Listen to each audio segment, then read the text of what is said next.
It was highly personal.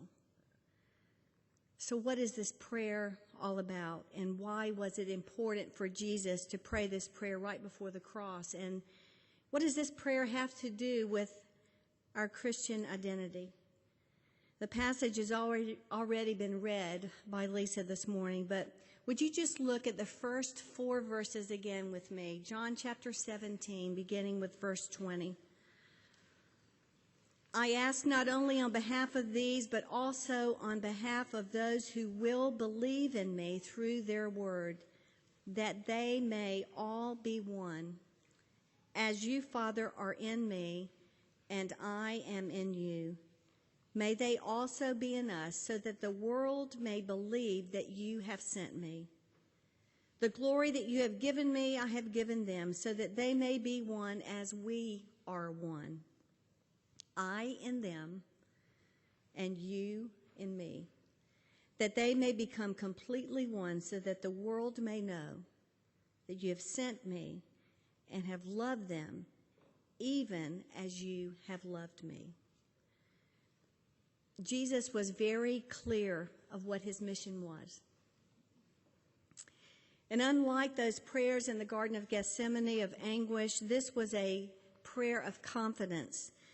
His mission was clear: for the glory, for God's glory, for his glory to be revealed by him dying on the cross for you and for me, with the sole purpose of connecting us in a restored relationship with God.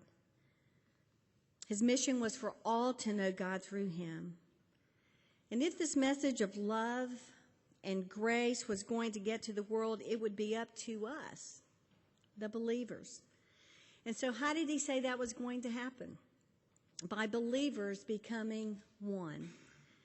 In these 6 short verses, he says it 3 times. Verse 21, that they all may be one. Verse 22, so they may be one as we are one. Verse 23, that they may become completely one. Why?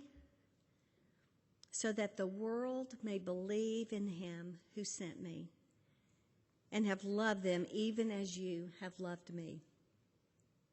What is the proof that we're Christians? Actually, it is something that really only God and you know.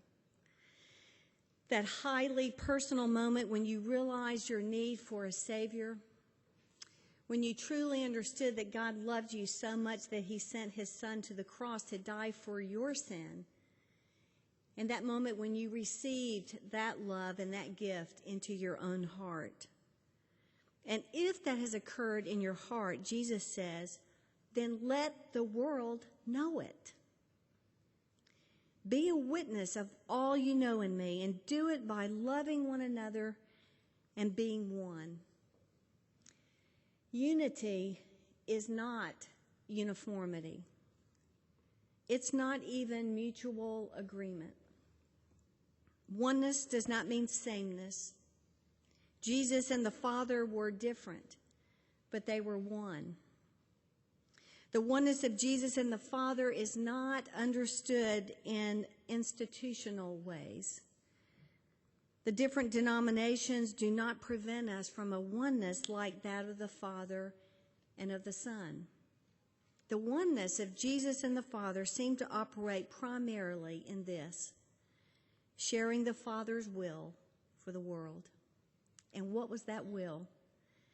That the message of truth and salvation be known to all. Don't miss this from our passage today. Oneness for believers arises from sharing the Father's will for the salvation of the world. We identify Christ in us when we are one, and what makes us one is Jesus Christ. He is the center that holds us together. This kind of unity is Christ-centered. It is God-glorifying. It is eternal. It is sacrificial. And it is a powerful kind of love. That's what Christ prayed for you and for me. But lest we get caught up and focus totally on the content of that prayer let's not overlook the power of the prayer itself, for quite possibly, the most unifying thing we can do is to pray with and for one another. We are a church that believes in prayer, don't we?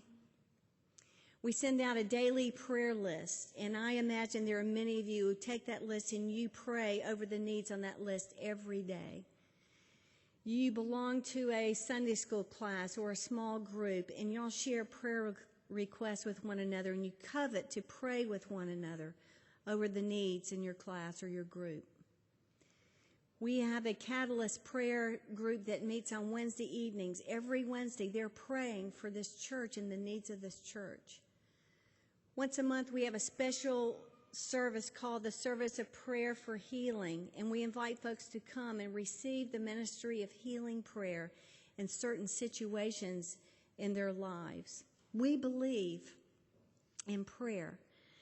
If I were to take a microphone and walk up and down the aisles here this morning, I imagine that I would hear story after story from those of you sitting here of prayer and how God has used prayer in your life, that personal, intimate time that you have alone with God, bearing your soul to Him, those moments when you've been prayed over by friends or family.